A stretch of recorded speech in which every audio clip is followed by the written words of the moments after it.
কক্সবাজার ঘোরাঘুরি শেষে এবার কিন্তু চলে যাব ঢাকাতে। তো এখানে আমি সব কিছু কিন্তু প্যাকিং করে নিয়েছি, আর দেখতেই পাচ্ছ এর ভিতরে সব ধরনের জিনিসপাতি আমি প্যাকিং করে নিয়েছি। আর এই যে দুটা টুপি কিনেছিলাম, এই দুটোও সুন্দর করে আমি প্যাকিং করে নিব। আর নিচে কিছু কাপড় চোপড় আছে, ওগুলো যাওয়ার সময় পরে নেব।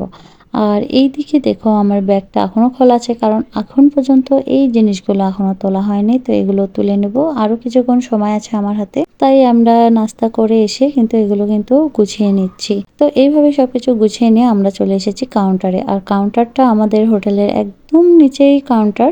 তো এখান থেকে আপনারা সব ধরনের গাড়ি পেয়ে যাবেন এবং সব অঞ্চলের গাড়ি পেয়ে যাবেন। তো এখানে অনেক ধরনের গাড়ি ছিল, আপনারা এমনকি বিমানের টিকিটও কেটে নিতে পারবেন। তো আমাদের গাড়ি চলে আসার পর আমরা কিন্তু এই তো গাড়ির ভিতরে উঠে গেছি, আর গাড়িটা একটু পরেই ছেড়ে দিবে। তো আপনাদেরকে একটু দেখিয়ে দিই। তো সব লোকজন উঠে যাওয়ার পরে কিন্তু গাড়িটা ছেড়ে দিবে। তো এই তো গাড়িটা ছেড়ে দিয়েছে, আর আমরা এইভাবে কিন্তু দীর্ঘ পথ পাড়ি দিয়ে কিন্তু আমরা চলে যাচ্ছি ঢাকার উদ্দেশ্যে। কিন্তু রাস্তাতে দুবার বিরতি দিয়েছে। তো তখনই কিন্তু আমরা আমাদের নাস্তা, দুপুরে খাবার দাবার সেরে নিয়েছি। আর কক্সবাজার থেকে ঢাকায় পৌঁছাতে আমাদের প্রায় 11.5 ঘন্টা লেগেছে। এটা অনেক বড় জার্নি। তো যাই হোক, এরপরে কিন্তু কুমিল্লাতে আমরা চলে এসেছি।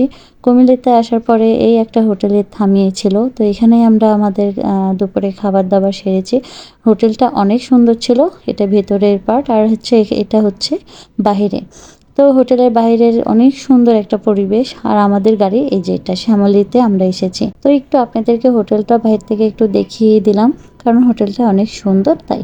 তো চলুন এবার গাড়িতে উঠে বসি। তো গাড়িতে ওঠার পরে এই তো অনেক দূর পাড়ি দিয়ে আমরা কিন্তু ঢাকাতে পৌঁছে গেছি। তো আজকের ভিডিও এই পর্যন্তই। আপনারা যারা আমার ভিডিও দেখেন সবাইকে অসংখ্য ধন্যবাদ। আল্লাহ হাফেজ।